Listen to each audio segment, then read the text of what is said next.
Cosmic Connection in today's video. We will explore EP14 series, Kushite Cinematic Universe, before Rome, before the rise of Greece. An African empire ruled the Nile. Peace. This is the story of Kush, the kingdom of warrior pharaohs. In the lands south of Egypt, along the flowing waters of the Nile, a powerful kingdom rose from Nubia, the Kingdom of Kush.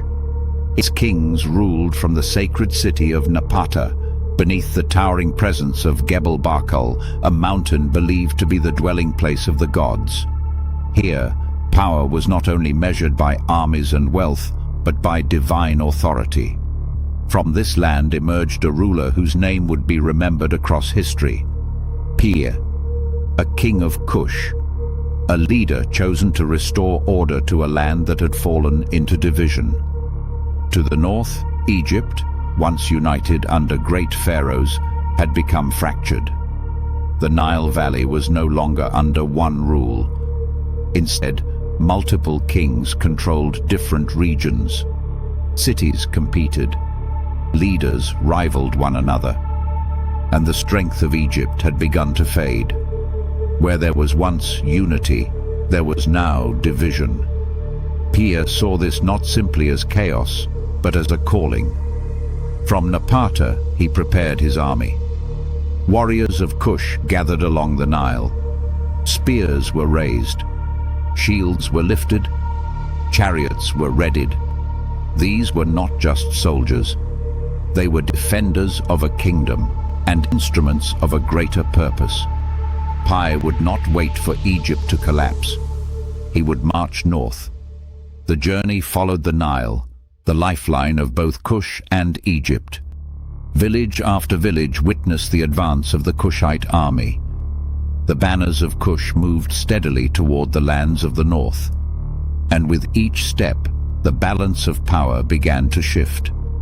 When Piye reached Egypt, resistance came. Local rulers attempted to defend their territories, but the strength of Kush was organized, disciplined, and driven by purpose. Battles were fought. Cities were surrounded, and one by one, they fell. Some leaders chose to resist. Others chose to surrender. Piye accepted both, but demanded loyalty.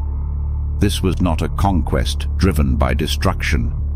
It was a campaign of control and restoration. As the Kushite forces moved deeper into Egypt, temples were approached with reverence. Piye honored the gods of the Nile. Offerings were made. Rituals were observed.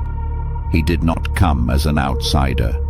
He came as a ruler who understood the spiritual foundation of the land he was taking.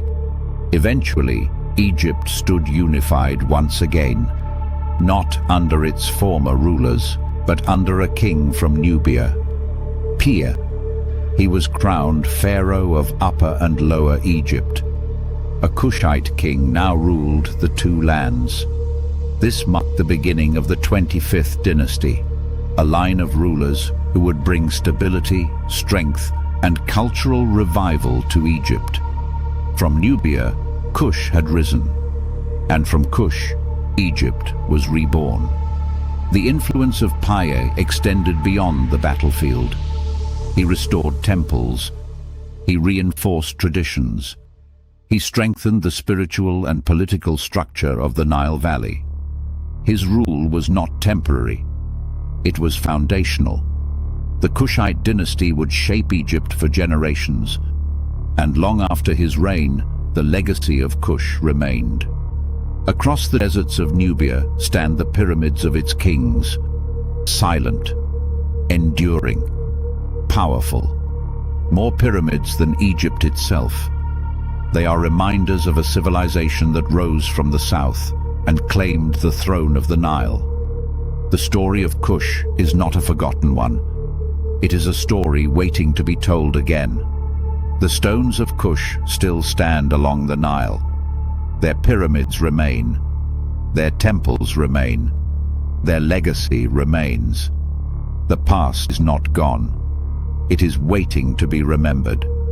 Kindly click like, subscribe, and share this channel. Cosmic Connection.